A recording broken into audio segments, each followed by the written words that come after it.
അവിടെ തലവീതി കിച്ചു. ഈ ഓണമ്പലത്ത് തന്നെ ഏറ്റവും വലിയ വിജയ് ഫാൻ. അണ്ണന്റെ ഉച്ചയൊട്ട് ഉപ്പൂറ്റി വരെ കോപ്പി അടിച്ച് വെച്ചേക്കുക.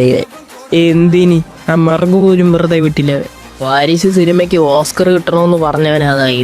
അവൻ ഗോട്ടിക്ക് 5 വട്ടം കണ്ടെന്നായി അവൻ പറയുന്നത്. എന്തോ തൊലിക്കാനാണോ? എന്നിട്ട് പോലും ഇവന് തമിഴ് അറിയത്തില്ല. സബ് ടൈറ്റിൽ ഇട്ടിട്ടാ വിജയ് അണ്ണന്റെ പടങ്ങൾ. ആകെ ഉണ്ടായിരുന്ന ഉപകാരമായിരുന്നു. നൻപൻ സിനിമ കണ്ടിട്ട് 10ാം ക്ലാസ് ജയിച്ചു. സുനിയ എന്നടാ മൂലക്കിരുന്ന് പണ്ണ പോരെ. എടാ ദൈവത്തെ ഓർത്ത് നീ തമിഴ് അറിയത്തില്ലെങ്കിൽ മിണ്ടരുത്. അപ്പിടിയാ മൂത്രം നീ മലയാളം അറിയാലോ, അത് പറയണം. അണ്ണൻ തമിഴാടാ സൊല്ലുന്ന. അപ്പൊ നമുക്ക് തമിഴ് സൊല്ലിയല്ലോ. അണ്ണന്റെ രഹസ്യം നമ്മള് പാലിക്കണ്ടേ? എടാ ഞാനും ഒരു വിജയ് ഫാന് തന്നെ. നിന്നെ പോലെ പ്രാന്തനല്ലേ? എടാ പിന്നെ ഇതൊന്നും തോന്നുന്നു മൊത്തം ഇന്ത്യ കയറ്റി വരച്ചു വെച്ചേക്ക്. ഇത് മീശ. അണ്ണന് മീശയുണ്ട്, എനിക്ക് മീശയില്ല. എന്നാലും അണ്ണന്റെ രഹസ്യം നമ്മള് പാലിക്കണ്ടേ?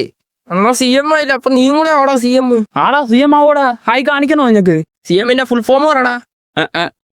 കെയറിംഗ് മന്ത്രി. ഇങ്ങനെ അണ്ണനെ പോലെ ഡൈവേഴ്സും ചെയ്യും. അതിനാണ് ഞാൻ പെണ്ണ് നോക്കണേ. കെട്ടിയിടഞ്ഞ ഞങ്ങൾ ഡൈവേഴ്സ് ചെയ്തോളെ. അണ്ണന്റെ രഹസ്യം നമ്മള് പാലിക്കണ്ടേ? എനിക്കൊന്നുകൂടെ മുട്ടിയിരിക്കണം അണ്ണനെ കോപ്പി അടിക്കാനായിട്ട്. എടാ അണ്ണെന്താ ഉയിര്? എനിക്ക് ചെലവിനായിരുന്ന ആര്? അച്ഛനും അമ്മയും. ആൾക്ക് 3 നേരം വെട്ടി വിരിക്കാൻ തരുന്ന ആര്? അച്ഛനും അമ്മയും. ഇയാളുടെ ജീവനാരി ഓഫ് കോഴ്സ് തലപതി. എടാ അങ്ങനെ പെട്ടെന്ന് ഡൈവോഴ്സ് ചെയ്യാൻ ഒക്കത്തില്ല. എന്തു പറ്റി?